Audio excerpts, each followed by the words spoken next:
altra trasferta, altra vittoria per il Palermo Futsal Club. Siamo qui con i due senatori di questa squadra che hanno fatto la storia dalla D alla C1, Lorenzo Lopez e Vito La Fiura. Vi salutiamo. Buonasera. Buonasera a tutti ragazzi. Siamo dal capitano, non hai segnato, però sempre una partita con tanta grinta, aggressività. La partita alla fine poi è stata vinta 2-4 con un gol all'ultimo di Surgione. Che gara è stata? È stata una gara intensa, piena di contrasti. Ci giocavamo una bella fetta di porzione di campionato, perché siamo là, ci giochiamo i punti, è come se fosse uno scontro salvezza, tra virgolette, diretto. Quindi una partita bella intensa e bella maschia. Che io abbia segnato o meno, dico poco me ne importa, l'importante è portare 3 punti a casa e dare morale al gruppo.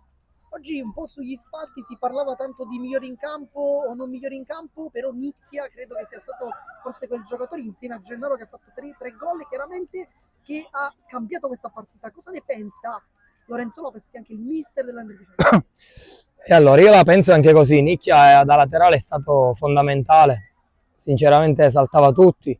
Peccato che la partita sarebbe potuta finire con un margine migliore, perché abbiamo creato tanto Concretizzato poco. e concretizzato poco. Gennaro altrettanto, si è sacrificato tanto, sono comunque giocatori fondamentali e siamo tutti veramente contenti.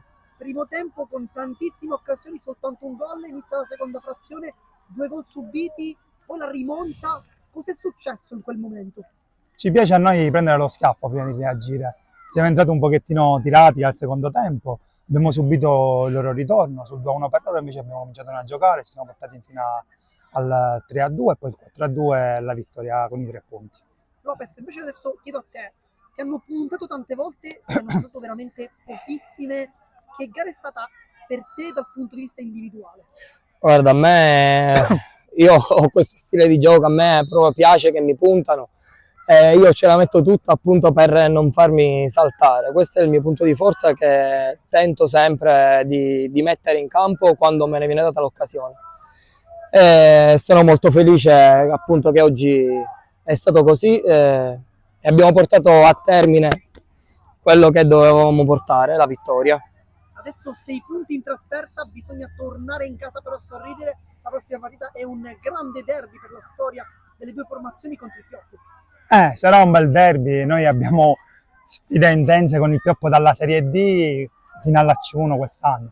Ci giocheremo una gran bella partita, bella maschia. Se mi permetti però prima di staccare, voglio fare una dedica a questa partita, per questi 3 punti. Voglio dedicare la vittoria a mia figlia che domani fa il compleanno. Auguri Sofì! Auguri Sofì, un bacione.